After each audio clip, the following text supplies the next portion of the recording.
بسم اللہ الرحمن الرحیم بسم اللہ الرحمن الرحیم الحمد للہ نحمده ونصلی علی رسولہ الکریم اما بعد رب اشرح لی صدری ویسر لی امری واحلل عقدۃ من لسانی یفقهوا قولی۔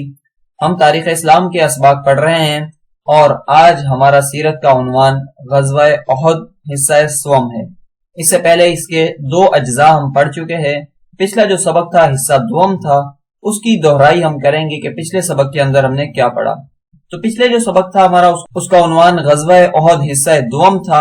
اپنے اس سبق کے اندر ہم نے پڑھا کہ مسلمانوں کو کافروں کی تیاری کی اطلاع ملی کہ کفار قریش ایک بڑا لشکر جرار لے کر مدینہ پر حملہ کے لیے آ رہے ہیں، لہذا مسلمانوں نے آپس میں مشورہ کیا کہ مدینہ میں ٹھہرا جائے یا باہر نکل کر اس لشکر جرار کا مقابلہ کیا جائے۔ تو فیصلہ یہ ہوا کہ اس لشکر جرار کا مقابلہ کرنے کے لیے ہمیں بھی میدان میں آنا چاہیے اور مدینہ سے نکل کر اس کا استقبال کرنا چاہیے۔ چنانچہ حضور صلی اللہ علیہ وسلم نے بھرپور جنگی تیاریاں کی، نماز جمعہ ادا فرمائی اور اس کے بعد خطبہ دیا اور مسلمانوں کا لشکر مدینہ منورہ سے روانہ ہو گیا۔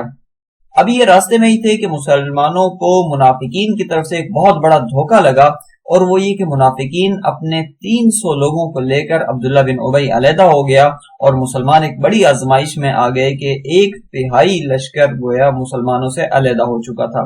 بہرحال اللہ تعالیٰ نے مسلمانوں کے حوصلے برقرار رکھے اور دوسری طرف کفار جو تھے وہ انہوں نے پلاننگ ایسی کی، منصوبہ بندی ایسے کی کہ کفار مدینہ کو بالکل ملیمیٹ کرنے کا منصوبہ بنائے ہوئے تھے اور اس کی تیاریوں کے حساب سے ہی انہوں نے میدان بدر کا انتخاب کیا تھا۔ اب ہم آگے پڑھتے ہیں کہ اس کے بعد کیا ہوا۔ میدان احد تک تو بات آ گئی تھی کہ مسلمانوں اور مشرکین کا جو لشکر تھا وہ میدان احد کے قریب پہنچ چکا تھا اور اب وادی احد میں ان کی جنگ ہونی تھی۔ احد کیا ہے؟ احد مدینہ منورہ سے تقریباً 3 میل کے مسافت، جسے 5 کلومیٹر کی دوری کہا جائے گا، اس مقام پر ایک پہاڑ کا نام تھا اور اس جگہ پر احد پہاڑ ہے، چونکہ اس لیے اس پوری کی پوری وادی کو وادی احد کہا جاتا ہے۔ احد پہاڑ کی اگر لمبائی چوڑائی ہم دیکھیں تو اس پہاڑ کی جو لمبائی ہے وہ 5 میل اونچائی ہے، تقریباً 8 کلومیٹر اس کی اونچائی بنتی ہے، اور اس کی اگر چوڑائی دیکھیں تو تقریباً 2 میل کی چوڑائی پر یہ پہاڑ مشتمل ہے، جو 3.25 کلومیٹر تقریباً بنتی ہے۔ تو یہ مدینہ سے باہر تقریباً 3-4 کلومیٹر کے فاصلے پر یہ پہاڑ تھا، جس کی وجہ سے اس کو وادی احد کہا جاتا تھا۔ اب میدان کی صورتحال کچھ یوں بن گئی تھی کہ مسلمانوں نے مدینہ منورہ سے نکل کر اپنا رخ مدینہ کی طرف کر لیا تھا، یعنی اپنے رخ کے سامنے، اپنے چہروں کے سامنے مدینہ منورہ کو لے لیا تھا، گھوم کر آگے تھے۔ اور یہ جو احد پہاڑ ہے یہ مسلمانوں کے پشت پر آ گیا تھا، مسلمانوں کے سامنے مدینہ منورہ اور مسلمانوں کے عقب پر پشت پر احد پہاڑ ہے۔ اور تیسرے نمبر پر یہ کہ کافر کہاں تھے؟ کافر مسلمانوں کے بالکل سامنے تھے اور مسلمانوں کا رخ جیسا کہ میں عرض کر رہا ہوں کہ مدینہ منورہ کی طرف تھا، تو مدینہ اور احد پہاڑ کے گویا بالکل بیچوں بیچ کافر تھے، اور یہ انہی کا طے کردہ منصوبہ اور طے کردہ مقام تھا جس پر آ گیا۔ اب اگر ہم مسلمانوں کی فوج کی طرف دیکھیں کہ مسلمانوں کی فوج پر عمومی قیادت کس کی تھی، وہ تو یقیناً یہ بات ہے کہ ہم نے پڑھ لی کہ جب یہ غزوہ ہے تو غزوہ وہ ہوتا ہے جس کی قیادت خود نبی کریم صلی اللہ علیہ وسلم فرماتے تھے۔ تاہم نبی کریم صلی اللہ علیہ وسلم نے اپنی طرف سے رسالے کا جو امیر مقرر کیا تھا وہ حضرت زبیر بن عوام رضی اللہ تعالیٰ عنہ کو دیا ہوا تھا۔ مقدمۃ الجیش جس کو کہتے ہیں، ابتدائی لشکر، وہ جو تھا نبی کریم صلی اللہ علیہ وسلم نے اپنے چچا حضرت حمزہ رضی اللہ تعالیٰ عنہ کو دیا ہوا تھا۔ یوں مسلمانوں کے لشکر کی ترتیب بنائی۔ پھر حضور اکرم صلی اللہ علیہ وسلم نے دیکھا کہ ویسے تو احد پہاڑ ہمیں پشت سے بالکل مضبوط، دفاعی لحاظ سے ایک مضبوط چیز ہے، لیکن احد پہاڑ کے بالکل ایک طرف درہ سا کھلا ہوا ہے، ایک دروازہ، ایک حصہ کھلا ہوا ہے، اگر وہاں سے کبھی دشمن نے حملہ کیا تو ہماری جو پشت ہے وہ غیر محفوظ ہو جائے گی۔ لہذا حضور صلی اللہ علیہ وسلم نے اپنے 50 جانثار صحابہ کو بلایا، یہ وہ صحابہ تھے جو تیر اندازی میں اپنا جواب نہیں رکھتے تھے۔ حضور اکرم صلی اللہ علیہ وسلم نے ان کو اس درے پر متعین فرما دیا، اور ان کی جو قائد جن کو متعین کیا وہ حضرت عبداللہ بن جبیر رضی اللہ تعالیٰ عنہ تھے۔ ان تیر اندازوں کو نبی کریم صلی اللہ علیہ وسلم نے بعض خصوصی ہدایات ارشاد فرمائی تھی، اور جو ارشاد ان کو فرمایا تھا اس میں یہ بھی تھا کہ جنگ کی جو بھی صورتحال ہو تم نے اپنے اس درے پر رہنا ہے اور اس درے کی حفاظت کرنی ہے، اور عقب سے اور پشت سے ہماری حفاظت کرنی ہے۔ اور دونوں صورتیں جنگ میں ہو جائیں، تم نے یہ درہ نہیں چھوڑنا، خواہ تم یہ دیکھو کہ ہم نے فتح پا لی ہے دشمن پر اور ہم غنیمتیں لے رہے ہیں، یا تم یہ دیکھو کہ ہم بالکل ہار چکے ہیں اور ہمارے لاشیں پڑے ہوئے ہیں جس کو پرندے نوچ رہے ہیں، کوئی بھی صورتحال ہو تم نے واپس اپنے اس درے کو نہیں چھوڑنا اور اس درے پر مستقل اپنا تسلط اور اپنا قبضہ برقرار رکھنا ہے۔ تو اس طریقے سے نبی علیہ الصلوۃ والسلام نے جب لشکر کو مکمل کر لیا، میمنہ میسرہ بنا دیا، مقدمۃ الجیش اور رسالہ بنا دیا، تو اب جنگ کی آغاز ہوئی۔ جنگ احد کی جو تاریخ اگر ہم دیکھیں کہ کب یہ واقع ہوا تو ہمیں ملتا ہے کہ 17 شوال سن 3 ہجری کو یہ واقعہ ہوا تھا غزوہ احد کا، اور عیسوی لحاظ سے اگر ہم دیکھیں تو یہ 23 مارچ 625 عیسوی بنتا ہے۔ تو اس کے بعد مسلمانوں کی جنگ کا جو مرحلہ وہ شروع ہو چکا تھا، دونوں لشکر آمنے سامنے آ چکے تھے۔ اب کفار کے کچھ سابقہ تجارب تھے، وہ جان چکے تھے مسلمان ایسے ہی بغیر اندازے اور بغیر سوچے سمجھے، بغیر منصوبہ بندی کیے کوئی جنگ نہیں لڑتے، بلکہ مسلمان باقاعدہ جنگوں کی ترتیب بناتے ہیں۔ تو کافروں نے بھی اس مرتبہ اپنے لشکر کی ترتیب اسی طرح بنائی جس طرح مسلمانوں نے غزوہ احد میں بنائی ہوئی تھی۔ کافروں نے اپنی لشکر کی جو عمومی قیادت تھی وہ ابو سفیان بن حرب کو سونپی۔ علم برداری کے جو فرائض انجام دے رہے تھے اس میں وہ طلحہ بن ابو طلحہ تھے۔ میمنہ یعنی جو لشکر کا دائیں طرف کا پورا علاقہ تھا اس کو حضرت خالد بن ولید جو اس وقت تک اسلام قبول نہیں کیا تھا انہوں نے یہ دیکھ رہے تھے۔ میسرہ یعنی لشکر کا جو بائیں طرف کا حصہ ہے وہ اکرمہ بن ابو جہل دیکھ رہے تھے۔ جو پیدل چل کر جنگ میں شریک ہونے والے لوگ تھے ان پر حضرت صفوان بن امیہ تھے، یہ بھی ابھی تک اسلام قبول نہیں لائے تھے۔ اتفاق کی بات یہ دیکھی کہ یہ چاروں کے چاروں جرنیل صحابہ بعد میں اسلام قبول کر کے صحابی کے مرتبے پر فائز ہوئے، جبکہ جو علم بردار تھا طلحہ بن ابو طلحہ غزوہ احد کے اندر ہی اس کا انتقال ہو گیا، مسلمانوں کے ہاتھوں رسوائی کی موت مرا۔ اب جنگ کے ہم ابتدائی کچھ مناظر کی طرف دیکھتے ہیں کہ جنگ جیسے ہی شروع ہوئی ابھی تک دونوں طرف سے کوئی ایک تیر بھی نہیں چلا تھا کہ ابو عامر نامی ایک شخصیت کفار کے لشکر میں سے نکلا اور مسلمانوں کے سامنے آ گیا۔ مسلمان اسے دیکھ کر ہکا بکا رہ گئے کیونکہ یہ وہ شخصیت تھا جو پہلے مدینہ میں رہا کرتا تھا، اور جب نبی کریم صلی اللہ علیہ وسلم مدینہ میں آئے تو پھر یہاں پر رہنا اس نے چھوڑ دیا اور اہل مکہ کے ساتھ جا ملا تھا اور ان کے ساتھ رہنا شروع کر دیا تھا۔ مدینہ منورہ کے اندر ابو عامر کی بہت زیادہ حیثیت تھی، اس کو سردار سمجھا جاتا تھا، اس کی مذہبی شخصیت بڑی قداور تھی، لہذا اس کا یہ خیال تھا کہ جیسے ہی میں جاؤں گا تو سارے کے سارے انصار صحابہ میرے ساتھ آ کر مل جائیں گے۔ اس نے آ کر کہا کہ تم مجھے جانتے ہو، تو انصار صحابہ بجائے اس کے ساتھ ہوتے اس کو کہا کہ ہم تمہیں خوب جانتے ہیں، اللہ تعالیٰ نے تمہیں ہم سے دور کر دی، دور ہی رہو۔ لہذا ابو عامر کی جو توقعات تھی وہ بالکل پوری نہ ہوئی اور یہ رسوا ہو کر واپس پلٹا اور کفار کے لشکر میں شامل ہوا اور یہیں یہ عبرت کی موت مرا۔ تو اس کے بعد مبارزہ کی جنگ شروع ہوئی، جیسا کہ ہم نے پہلے بھی غزوہ بدر کے اندر اس بارے میں تفصیل سے بات کر لی تھی کہ عربوں کا دستور تھا کہ عام لڑائی کے شروع ہونے سے پہلے کشتی یا پہلوانی کے انداز کا ایک مبارزہ ہوا کرتا تھا جس میں طرفین کے جو بہادر لوگ سمجھے جاتے تھے وہ آیا کرتے تھے، جنگ کے جوہر دکھایا کرتے تھے، لڑائی کا آغاز یوں کیا کرتے تھے۔ یہاں پر بھی ایسا ہی ہوا۔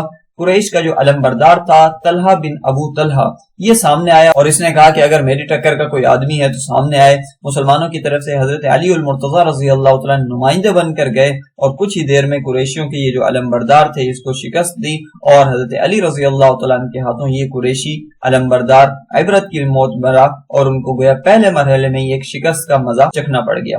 جب طلحہ مارا گیا تو طلحہ کا بھائی عثمان بن ابو طلحہ اس کو بڑا جوش آیا اور اس جو علم تھا وہ اپنے ہاتھوں میں لیا اور آگے بڑھا۔ مسلمانوں کی طرف سے اس کو جواب دینے کے لیے حضرت حمزہ رضی اللہ تعالیٰ عنہ آئے اور حضرت حمزہ رضی اللہ تعالیٰ عنہ کے ہاتھوں اس دوسرے قریشی علم بردار کی بھی موت ہوئی اور یہ بھی واصل جہنم ہو گیا۔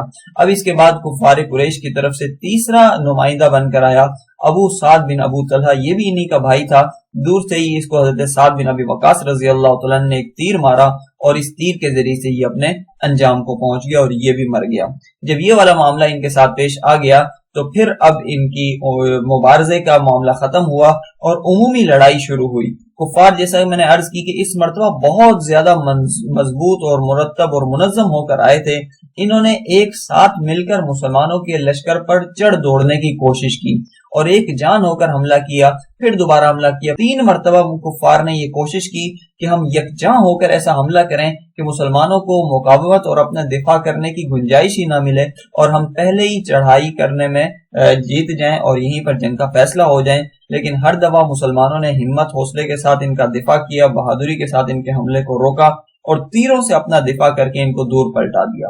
ادھر دوسری طرف کفار اپنی عورتوں کو بھی لے کر آئے تھے. گزشتہ سبق میں یہ بات بھی گزری تھی کہ 15 کافر عورتیں بھی اس لشکر کے اندر موجود تھیں. یہ اناشید پڑھ رہی تھی, رزمیہ اشعار پڑھ رہی تھی, جنگ و جدل کے جذبات کو بھڑکانے کے لیے یہ موجود تھی کافروں کی طرف سے.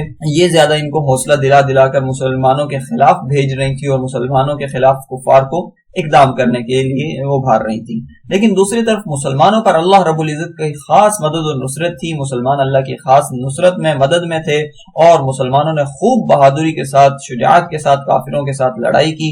یہاں تک کہ بعض حضرات تو بہت زیادہ اس میں کارہائے نمایاں انجام دیے. حضرت حمزہ رضی اللہ تعالیٰ عنہ کا ذکر آتا ہے کہ کفار کی لشکروں کو توڑتے توڑتے توڑتے بالکل آخر تک جا پہنچے تھے اور وہاں جا کر لڑائی کر رہے تھے کہ اس موقع پر وہ سانحہ پیش آیا جس کو حضرت حمزہ رضی اللہ تعالیٰ عنہ کی شہادت سے تعبیر کیا جاتا ہے, اور حضرت حمزہ رضی اللہ تعالیٰ عنہ سید الشہداء بنے. اس موقع پر ہم حضرت حمزہ رضی اللہ تعالیٰ عنہ کی شہادت کے بارے میں کچھ تفصیل جان لیتے ہیں کہ ان کی شہادت کیسے ہوئی. دراصل دوران جنگ اب اپنے مخالف پر فتح پا چکے تھے حضرت حمزہ, اور جو ایک غفلت کا سا مرحلہ ہوتا ہے جس میں آدمی مخالف کو مارنے کے بعد ذرا ریلیکس سا ہو جاتا ہے, وہ تھے کہ اسی دوران ایک وحشی نامی شخص نے حضرت حمزہ رضی اللہ تعالیٰ عنہ کو حربہ یا چھوٹا سا نیزہ جو ہوتا ہے وہ مارا, جو حضرت حمزہ رضی اللہ تعالیٰ عنہ کی ناف کے نیچے لگا اور آر پار ہو گیا, جس سے حضرت حمزہ رضی اللہ تعالیٰ عنہ کی شہادت ہوئی. وحشی نے یہ کام کیوں کیا, اس کا پس منظر کیا تھا؟ دراصل بات یہ تھی کہ حضرت حمزہ رضی اللہ تعالیٰ عنہ نے غزوہ بدر کے اندر بہت زیادہ داد شجاعت لی تھی, بہت زیادہ بہادری سے کام کیا تھا, اور کفار کے بڑے سرداروں کو انہوں نے قتل کیا تھا, جس میں طعیمہ اور عتبہ نامی 2 سردار بھی تھے جو حضرت حمزہ رضی اللہ تعالیٰ عنہ کے ہاتھوں کام آئے تھے. اب یہ جو طعیمہ تھے ان کا بھتیجا تھا جبیر. جبیر پر لازم تھا کہ وہ اپنے چچا کا انتقام لے. وہ اسی زعم میں مبتلا تھا کہ جب تک میں اپنے چچا کا انتقام نہ لوں مجھ پر جینا حرام ہے. اسی طریقے سے عتبہ کی جو بیٹی تھی اس کا نام ہند بن عتبہ تھا. ہند کا بھی یہی کہنا تھا کہ جب تک میں اپنے والد کا انتقام نہ لے لوں حمزہ سے ہم پر زندگی حرام ہے. تو اس طریقے سے یہ خود بھی جنگ میں آئے تھے اور ان دونوں نے وحشی نامی اس شخص کو تیار کیا تھا تاکہ یہ حضرت حمزہ رضی اللہ تعالیٰ عنہ کو قتل کر دے. تو اس لحاظ سے وحشی جو تھے یہ ان دونوں کے مشترکہ اجیر, مشترکہ معاہد تھے. اگرچہ یہ حضرت وحشی رضی اللہ تعالیٰ عنہ بنے بعد میں اور انہوں نے اسلام بھی قبول کیا, تاہم اس جنگ میں ان کا یہ کام رہا کہ انہوں نے غزوہ احد کے اندر حضرت حمزہ رضی اللہ تعالیٰ عنہ کو شہید کیا, اور اس طریقے سے حضرت حمزہ رضی اللہ تعالیٰ عنہ سید الشہداء کے مرتبہ پر فائز ہوئے. اب دیکھا جائے تو مسلمان کفار کے مقابلے میں فقط 1/4 تھے, یعنی مسلمانوں کی تعداد صرف 700 تھی. دوسری طرف کفار جو تھے وہ 3000 تھے اور ہر طرح کی تیاری میں بھی تھے. لیکن مسلمانوں پر اللہ تعالیٰ کی خاص مدد و نصرت ہوئی اور کچھ ہی حملوں کے بعد کفار کی واضح ہزیمت, واضح شکست نظر آنے لگی کہ کفار کے قدم اکھڑ چکے ہیں اور اب یہ جنگ سے بھاگنے جا رہے ہیں. تقریباً 12 ان کے علمدار برداروں کا تذکرہ آتا ہے کہ جنہوں نے یکے بعد دیگرے کفار کا جھنڈا اٹھایا, لیکن وہ سارے کے سارے قتل کیے گئے. اس کے بعد کفار کا جو لشکر تھا اس میں ایک بدحواسی سی پھیل گئی اور دیکھتے ہی دیکھتے یہ بدحواسی افراتفری میں اور دشمن کے تتر بتر ہونے میں بدل گئی, اور کفار نے راہ فرار اختیار کرنے میں ہی اپنی عافیت سمجھی اور انہوں نے جنگ سے بھاگنے میں ہی, اپنی جان بچانے میں ہی خیر اپنی سمجھی. اس لحاظ سے مسلمانوں نے غزوہ احد کے اندر مکمل طور پر غلبہ حاصل کر لیا اور دشمن نے واضح طور پر شکست کو تسلیم کر لیا. اور اس کے بعد پھر کیا تھا, سارے کے سارے کفار جو تھے وہ جنگ کا میدان چھوڑ چھوڑ کر بھاگنے لگے. جو چیزیں ان کے پاس تھی جو ہاتھ سے چھوٹ گئیں, میدان جنگ سے ان کا علم جو تھا وہ تو بہت پہلے ہی گر چکا تھا.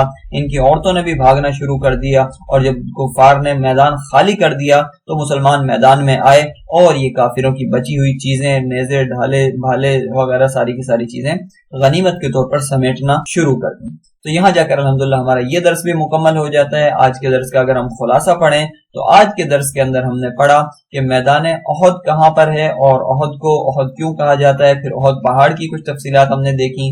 پھر فریقین کے مقامات کے بارے میں ہم نے کہا, جنوب سے شمال میں کیسے چلے گئے کفار مکہ اور مسلمانوں نے کہاں پر قیام کیا اور جنگ کہاں پر ہوئی. پھر 50 تیر اندازوں کو جو حضور صلی اللہ علیہ وسلم نے احد پہاڑ کی ایک گھاٹی پر متعین کیا تھا اور انہیں جو خصوصی ہدایات دی تھی وہ ہم نے پڑھی. پھر غزوہ احد کی تاریخ کیا تھی وہ ہم نے پڑھی, اور کفار کے لشکر کی ترتیب وغیرہ کیا انہوں نے مسلمانوں سے سیکھ کر بنائی تھی وہ ہم نے پڑھی. پھر جنگ کے ابتدائی مناظر اور مبارزہ کے بارے میں ہم نے پڑھا, اور یہ بھی دیکھا کہ مبارزے کے اندر ہی کفار کو شکست ہو گئی تھی اور آگے بھی جا کر ان کا مقدر شکست ٹھہری. پھر قریش کا اقدام اور جتنی مرتبہ قریش نے اقدام کیا، مسلمانوں نے کیسے ان کا بھرپور دفاع کیا، یہ ہم نے پڑھا. اور آخر میں ہم نے یہ پڑھا کہ مسلمانوں کی غزوہ احد کے اندر بھرپور فتح ہوئی اور کفار میدان کا جنگ چھوڑ کر بھاگنے پر مجبور ہو گئے. تو یہاں جا کر الحمدللہ ہمارا درس اور درس کا خلاصہ مکمل ہو گیا. اگلے درس میں انشاءاللہ غزوہ احد کا جو بقیہ حصہ رہ رہا ہے وہ ہم پڑھیں گے. تب تک کے لیے اجازت دیجیے. جزاکم اللہ خیرا. سبحانک اللہم و بحمدک ونشہد ان لا الہ الا اللہ وحدہ لا شریک لہ واشہد ان محمدا عبدہ ورسولہ. السلام علیکم ورحمۃ اللہ وبرکاتہ.